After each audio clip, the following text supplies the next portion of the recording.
ये last point हमने क्या लिखा था, ये T2G और EG के बारे में ना। ठीक है, चलो नीचे लिखेंगे। डायग्राम के लिए जगह छोड़ेंगे, जिन्होंने डायग्राम नहीं बनाया है डायग्राम प्रॉपर बना लेंगे। अब नीचे लिखना, the difference of energy, the difference of energy, the difference of energy between the two sets of, the difference of energy between the two sets of, between the two sets of d orbitals, two sets of d orbital, two sets of d orbital is called, is called, is called crystal field splitting energy. कितना late, crystal field splitting energy, bracket में CFSE लिखना, CFSE, ब्रैकेट में CFSE short form उसका, crystal field splitting energy, bracket में CFSE, full stop. It is usually represented by the symbol, it is usually represented by the symbol, it is usually represented by the symbol, ये लिखना del और subscript में ओ, delta का sign and ओ. ठीक है, चलो diagram बना ही लो, नहीं तो फिर आप लोग बाद में बनाओगे ही नहीं, वो फिर रह ही जाएगा. ठीक है, डायग्राम बना लो जो आपने जगह छोड़ी है, जिन्होंने बना लिया ठीक है.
ठीक है, ये डायग्राम बना लेंगे.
भी बना दिया आज, थर्सडे की चिल्ड्रन डे।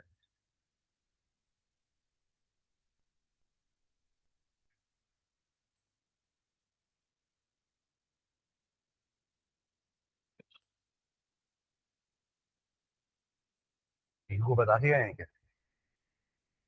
आपको बता के गए हैं?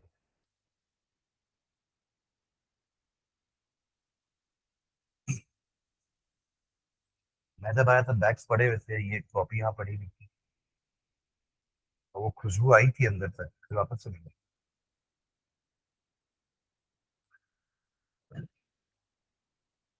इन फ्री आयन, मतलब जब मेटल आयन अकेला है ना, दूर दूर तक कोई नहीं है उसके, तब तक सबकी एनर्जी सेम है।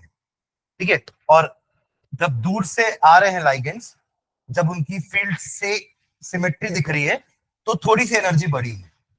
पर स्प्लिटिंग कब हुई? जब एकदम आपके लाइगेंड्स पास पास आ गए, तब तब स्प्लिटिंग हुई है। ठीक है,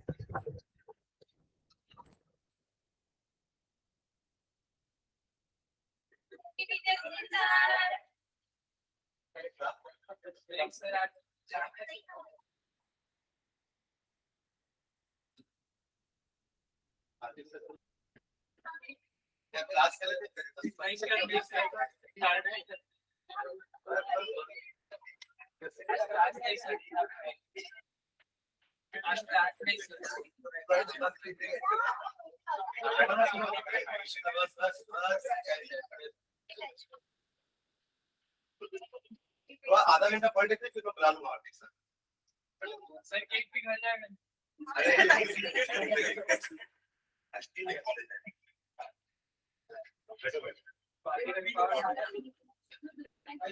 मैं कुछ नहीं की।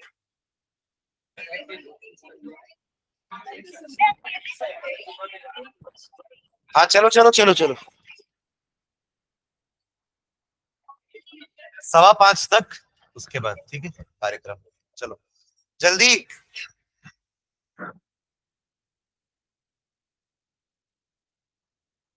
क्या हुआ, गुस्सा क्यों कर रहे?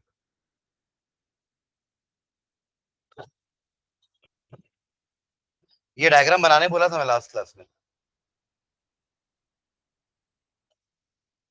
जल्दी बनाइए।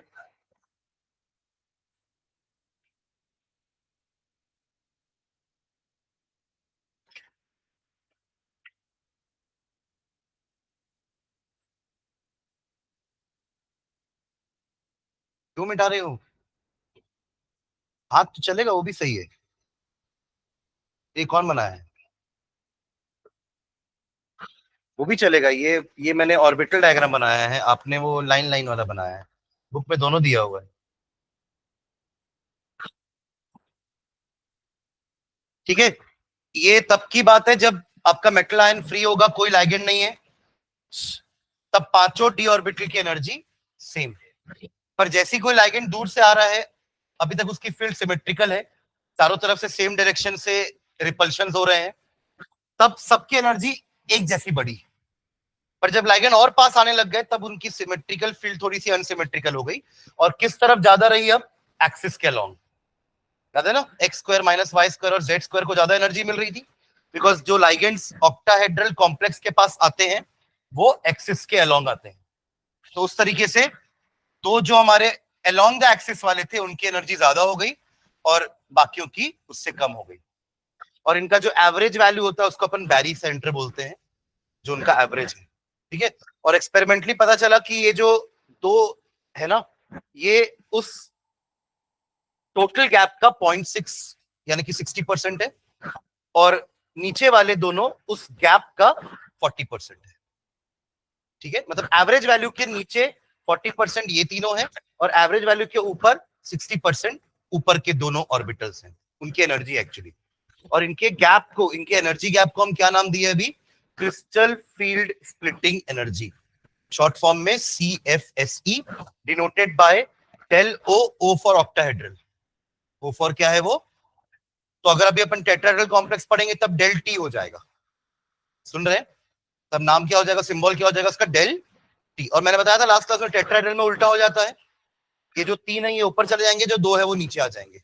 मतलब वहां पे जो लाइगेंड्स अप्रोच करते हैं वो बिटवीन द एक्सिस से करते हैं, तो उससे जितने भी बिटवीन द एक्सिस वाले ऑर्बिटल्स हैं उनकी एनर्जी ज्यादा हो जाएगी और अलोंग द वालों की कम हो जाएगी, तो ये नीचे आ जाएंगे, ये तीनों की एनर्जी ज्यादा हो जाएगी। समझ रहे हैं क्या?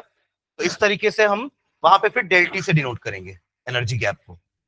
ठीक है, बन गया डायग्राम?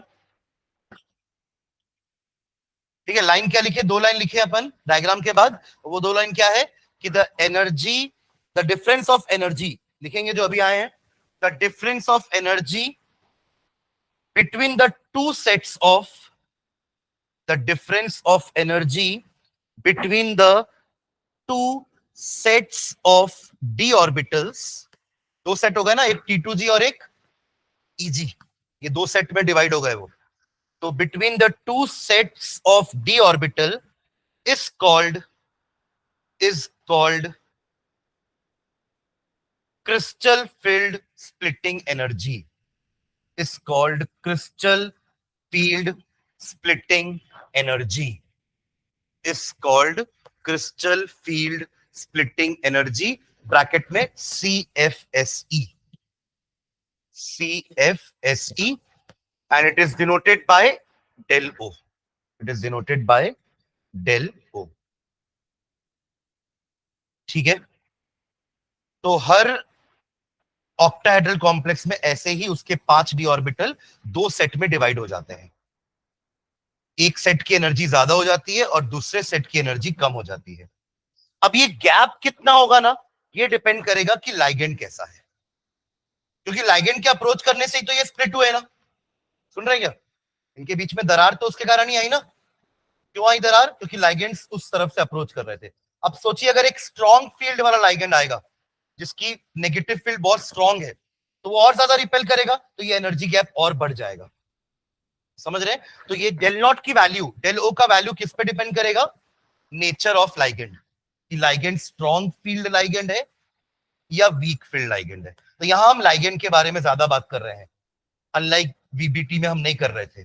तभी वीबीटी के ड्रॉबैक में हमने क्या लिखा था कि it was unable to distinguish between strong ligand and weak ligand, पर ये बात कर रहे हैं स्ट्रॉन्ग लाइगेंड वीक लाइगेंड की। ठीक है, तो नीचे लिखना डेल ओ के बारे में एक आध 2 लाइन नीचे लिखना, वेयर ओ रिप्रेजेंट्स ऑक्टाहेड्रल। ये ओ, डेल ओ का ओ क्या है? ब्रैकेट में लिख लो, where O represents octahedral, O represents octahedral, वो जीरो नहीं है ना, वो ओ है। Where O represents octahedral. ठीक है, ओके, नेक्स्ट लाइन में लिखना, it is found that, it is found that, it is found that EG orbitals are, it is found that EG orbitals are, EG orbitals are 3/5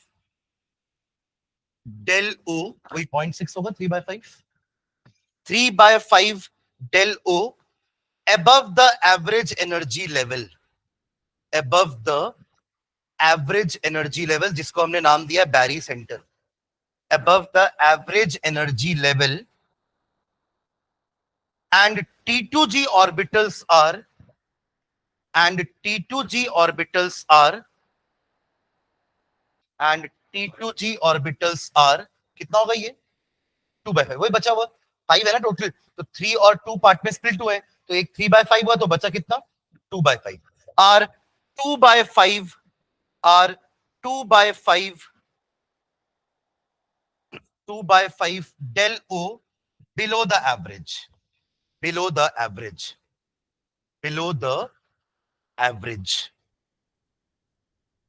ठीक, next paragraph में लिखना, for any given metal cation, for any given metal cation, for any given metal cation, the value of del O, the value of del O, the value of del O depends upon the nature of the ligand, depends upon the nature of the ligand, the value of del O depends upon the nature of the ligand. Full stop. Some ligands produce strong fields. Some ligands produce strong fields, and hence splitting is large. And hence splitting is large. While others produce किस type की field? वो strong field थी ना, तो ये weak field हो जाएगी. Other produce weak field and hence small splitting, and hence small splitting, and hence small splitting. ये ऑर्डर लिखना, मैं सारे लाइगेंड्स का ऑर्डर लिख रहा हूं. मैंने बताया ना हम एक सीरीज पढ़ेंगे, जस्ट लाइक जैसे हमने रिएक्टिविटी सीरीज पढ़ी 10th में, फिर अभी हमने इलेक्ट्रोकेमिस्ट्री वाले चैप्टर में एक सीरीज पढ़ी, दैट वाज इलेक्ट्रोकेमिकल सीरीज. वैसे ही अब अपन पढ़ने वाले हैं स्पेक्ट्रोकेमिकल सीरीज, जहां पे ligands are arranged in the increasing order of their reactivity, या रिएक्टिविटी ना बोलना चाहिए, फील्ड की, वीक फील्ड से स्ट्रॉन्ग फील्ड, इंक्रीजिंग ऑर्डर में. ठीक है, तो लिख रहा हूं मैं लाइगेंड्स के नाम, लिखते चलना. ये एक लाइन लिखो पहले. सम ऑफ द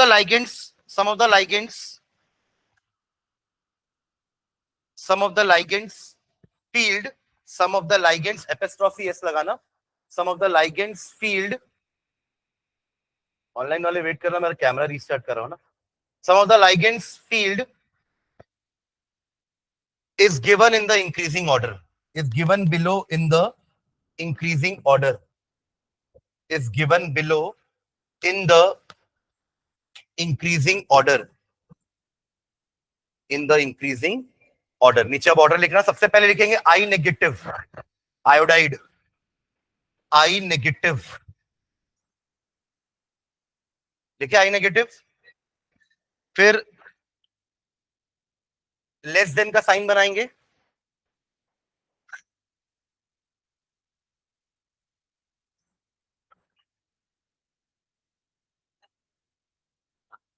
हॉरिजॉन्टली बना. हाँ, क्या बोला मैंने? I negative less than Br negative. इसमें भी डाउट था, तो वही ना, देख मैं सही बनाई थी. Br negative, then S2 negative. अब बोलते जाओ. हाँ, S2 नेगेटिव के बाद SCN negative. What is SCN? हाँ, आइसोसाइनेट. हाँ, थायो, हाँ, थायोसाइनेट. ठीक है. फिर next Cl negative, chlorido, Cl negative. फिर F नेगेटिव, क्लोरिडो. फिर OH नेगेटिव, हाइड्रोक्सिडो, है ना, OH नेगेटिव. फिर C2O4 2 नेगेटिव, C2 बोला हूं, ऐसे नहीं बोला. C2O4 ये कौन था? ऑक्सलेटो. हाँ. Next O2 negative, O2 negative, O2 negative, O का 2 नेगेटिव. हाँ, तो ऑक्साइड O2 नेगेटिव ही तो होता है क्या, जैसे S2 नेगेटिव था. ठीक है. हाँ. नेक्स्ट H2O, न्यूट्रल वाला लाइगेंड. H2O देखिए, न्यूट्रल लाइगेंड की नेगेटिव लाइगेंड से ज्यादा स्ट्रॉन्ग फील्ड है. समझ रहे हैं क्या? क्योंकि इनके पास भी तो लोन पेयर्स है ना. चलिए नेक्स्ट NCS नेगेटिव, NCS ये आइसोथायोसाइनेटो है ना, आइसोसाइनेटो. हाँ. Next NH3 amine, NCS negative लिख लिए थे ना, उसके बाद अमाइन. ठीक है. नेक्स्ट अमाइन के बाद EN कौन था? Ethane 1,2 diamine. फिर NO2 1 negative, NO2 1 negative, nitro है ना, नाइट्रेटो, NO2 1 negative. Next CN negative. ठीक है, साइनाइड हो गया. एंड लास्ट सबसे स्ट्रॉन्ग फील्ड है CO, कार्बोनिल. ठीक है. ये सारे नहीं लिखे हैं, कुछ कॉमन ही लिखे हुए हैं ना. ऐसे बहुत सारे लाइगेंड होते हैं, पर हमने कॉमन लाइगेंड्स का इंक्रीजिंग ऑर्डर में फील्ड स्ट्रेंथ लिखा है, ठीक है। और इस ऑर्डर को हम कहते हैं, नीचे लिखना है, नीचे लाइन में लिखना, this arrangement of ligands, this arrangement of ligands, this arrangement of ligands in order of their, this arrangement of ligands in order of their CFSE, वही del O, CFSE crystal field splitting energy, bracket में del O भी लिख लेना, values is known as spectrochemical series, is known as spectrochemical series, spectrochemical series। नीचे एक line लिखना ऐसा, small value of डेलो का मतलब है वीक फील्ड लाइगेंड,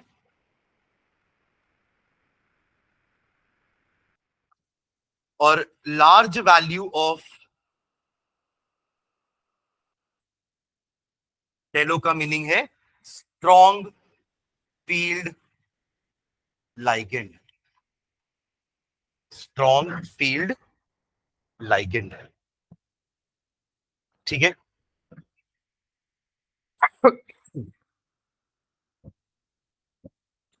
एनसी तो उसका वो, ये सीएन के बाद ही आएगा, हाँ नहीं बाद में, ठीक है, नहीं बाद में आएगा, हाँ, क्योंकि एन का इलेक्ट्रोनेगेटिविटी सी से ज्यादा है, हमने लिखा नहीं उसका, एनसी नहीं लिखे अपन, है ना, ठीक है, बट उसके बाद ही आएगा, ठीक है। चलो अब ध्यान देना इधर कि यहाँ पे इलेक्ट्रॉन का फिलिंग कैसे होगा, ध्यान दो इधर, ये हमारा ईजी, ये T2G लेवल है, और ये रहा हमारा ईजी लेवल, राइट, और बीच में क्या है, डेल ओ। ये एनर्जी बैरियर क्रॉस करना पड़ेगा अगर यहां से जंप करना है इलेक्ट्रॉन को, तो अगर कोई एक इलेक्ट्रॉन है बस, तो वो तो यहीं जाएगा, क्योंकि एनर्जी जिसकी कम होगी पहले उन ऑर्बिटल की फिलिंग होगी ना, तो ये पहला इलेक्ट्रॉन यहां जाएगा अगर D1 कॉन्फ़िगरेशन है तो। व्हाट अबाउट D2, अगर D2 कॉन्फ़िगरेशन है किसी की, तो पहला यहां, दूसरा यहां, होगा ऐसा, और अगर D3 कॉन्फ़िगरेशन हुई तो तीसरा यहां पे, मतलब इसकी कॉन्फ़िगरेशन कितनी हो जाएगी, इसको अपन बोलेंगे T2G1, T2G2 एंड T2G3, ऐसा बोलेंगे। अब D4 में दो ऑप्शन है, D4 के पास क्या है, दो ऑप्शन, कि चौथा इलेक्ट्रॉन यहां भरे, पेयरिंग होना चालू हो जाए, that will result to low spin complex. क्यों लो स्पिन, क्योंकि पेयरिंग होती जा रही है, तो स्पिन खत्म होती जाएगी धीरे धीरे।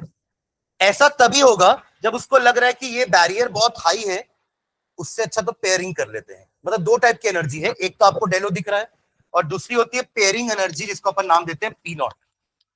तो जो उसको आसान लग रहा है, आप सिंपली पी दे देते हैं, वो नहीं देते, चलो।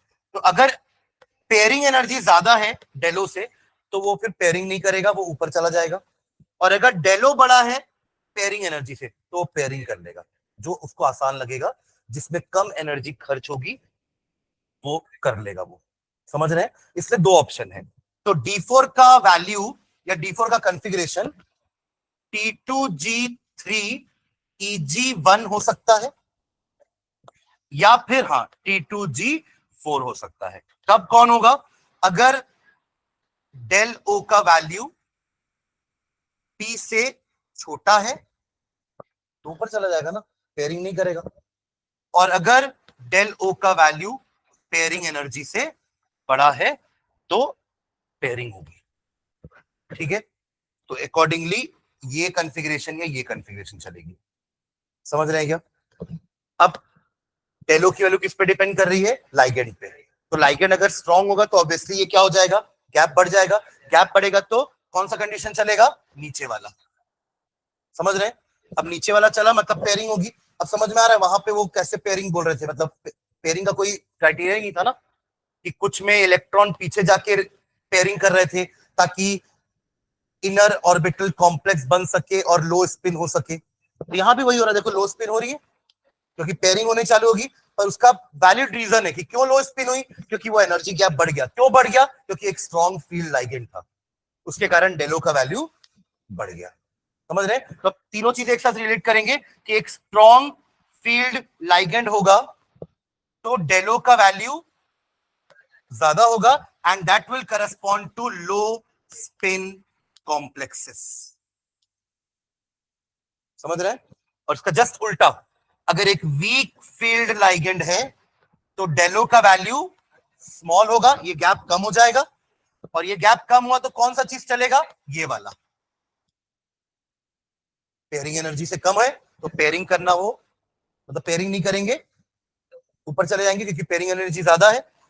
तो फिर क्या होगा? High spin complex, high spin complex. क्योंकि आप देखो ना, ये वाले में तीनों सिंगल ही फील्ड है, तो सभी हाफ हाफ हाफ हाफ का स्पिन क्वांटम नंबर है। बट यहाँ पे तो आपका कैंसिल भी हो रहा है, जैसे पेयरिंग चालू हो जाएगी तो स्पिन कैंसिल होना स्टार्ट हो जाएगा। समझ रहे हैं क्या? तो ये है करेक्ट रीजन कि क्यों लो स्पिन कॉम्प्लेक्सेस बनते हैं या हाई स्पिन कॉम्प्लेक्स होता है। बाकी मैग्नेटिक प्रॉपर्टी तो वैसे ही बताओगे, जिनके पास आपको अनपेड इलेक्ट्रॉन दिख रहे हैं वो पैरामैग्नेटिक होंगे, और जिनके पास अनपेड इलेक्ट्रॉन्स नहीं है वो पैरामैग्नेटिक हो जाएंगे। ये क्लियर? समझ में? अब एक चीज और समझना, कलर वाला पार्ट, कि कलर कैसे होता है, क्योंकि कलर भी नहीं बता पा रहे थे ना वीबीटी के कलर कैसे हो रहा है कॉम्प्लेक्स का। तो क्या होता है ना, ये जो एनर्जी गैप है ना, थोड़ा सा 11 का कंसेप्ट हम यूज करने वाले हैं, E is equals to H nu. याद है? क्या कौन सी थ्योरी थी ये? तो चैप्टर का नाम बता दो, कहां पढ़े थे? हाँ? या चलो चारों के तीनों के नाम बता दो, तीनों क्या क्या थे? What was E? E energy, चलो ठीक है, डाउटफुल है पर बोल दिए, एनर्जी सही है। आगे एच क्या था? Planck's constant. तो प्लैंक क्वांटम थ्योरी है, खत्म। कौन सी थ्योरी है ये? प्लैंक्स क्वांटम थ्योरी, जहां पे हम ये बोल रहे थे कि लाइट के पार्टिकल्स सिर्फ वेव नेचर नहीं होते, है ना, उनके अंदर पार्टिकल्स भी होता है, उनका पार्टिकल नेचर भी होता है, वेव नेचर के अलावा उनका पार्टिकल नेचर भी होता है, और उन पार्टिकल को उन्होंने नाम दिया था क्वांटा, और उन क्वांटा की एनर्जी कैसी होती है? Directly proportional to frequency, E directly proportional to nu. और वो प्रोपोर्शनलिटी से हटाने के लिए हमने एच लगाया था, E is equals to H nu. आप उसको स्प्लिट करोगे तो E is equals to H C by lambda भी लिख सकते हैं इसको, सी बाय लैम्डा आ गया न्यू की जगह। अब ये मैं क्यों कंसेप्ट पढ़ा रहा हूं आपको? क्योंकि ये जो डेलो जो है ना, वो एनर्जी है, क्या है? उसके करस्पॉन्डिंग अगर लाइट आपने इस पे मारी, लाइट में एनर्जी है, वही तो प्लैंक्स क्वांटम थ्योरी है। अगर उसके करस्पॉन्डिंग लाइट आपने मारी, कहा? इलेक्ट्रॉन को, तो इलेक्ट्रॉन क्या करेगा? वो एनर्जी को एब्सॉर्ब करके जंप करेगा, जंप करके कहां चला जाएगा? वो ऊपर, क्योंकि उसको उतनी एनर्जी मिल गई है ये क्रॉस करने के लिए बैरियर। समझ रहे हैं क्या? तो जितनी एनर्जी उसने, जितनी लाइट उसने एब्सॉर्ब करी ना, उसका बचा हुआ वो रिफ्लेक्ट कर देगा। आप समझ रहे हो क्या? मतलब आप ये समझो कि अगर हमने उस पे व्हाइट लाइट मारी, व्हाइट में तो सिर्फ सातों कलर्स हैं, violet, indigo, blue, green, yellow, orange, red, है ना? तो उसने मान लीजिए, मान लो ये कॉपर का है, कॉपर कौन सा कलर का दिखता है? Blue, blue vitriol, copper sulphate. तो कॉपर के जनरली कंपाउंड्स ब्लू कलर के होते हैं। उसका कारण है कि जब ये जो गैप है ना, इसको फिल करने के लिए कॉपर क्या करता है? उस व्हाइट लाइट में से रेड लाइट को एब्सॉर्ब कर लेता है। लेकिन रेड लाइट के पास उतनी एनर्जी है कि वो उस इलेक्ट्रॉन को क्रॉस करा सके, उसको उतना ही चाहिए क्रॉस करने के लिए। अब उस व्हाइट लाइट से अगर रेड लाइट निकाल ली जाए तो वो ब्लूइश दिखेगी, और वो कलर का कंपाउंड दिखेगा।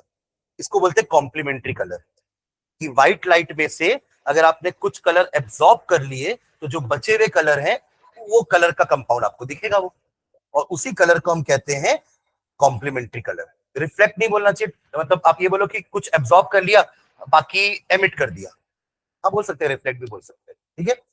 तो वो जो कलर है उसको कॉम्प्लीमेंट्री कलर बोलते हैं, जो बच गया व्हाइट में से, जितना एब्सॉर्ब किए बाकी जो छोड़ दिए, वो कलर का वो कंपाउंड दिखेगा। तो ये रीजन था आपके कंपाउंड के कलर होने का, क्योंकि वो एनर्जी गैप को क्रॉस करके इलेक्ट्रॉन चला गया व्हाइट लाइट में से, बचा हुआ कलर आपको दिख रहा है। तभी तो हमको, जैसे हमको देखो सन लाइट में ही चीजें कलर दिखती है, राइट? या कोई लाइट में ही हमको कलर चीजें दिखती है। आप यहाँ पे अंधेरा कर दो, है ना, तो आपको सारी कलर चीजें भी ब्लैक दिखेंगी।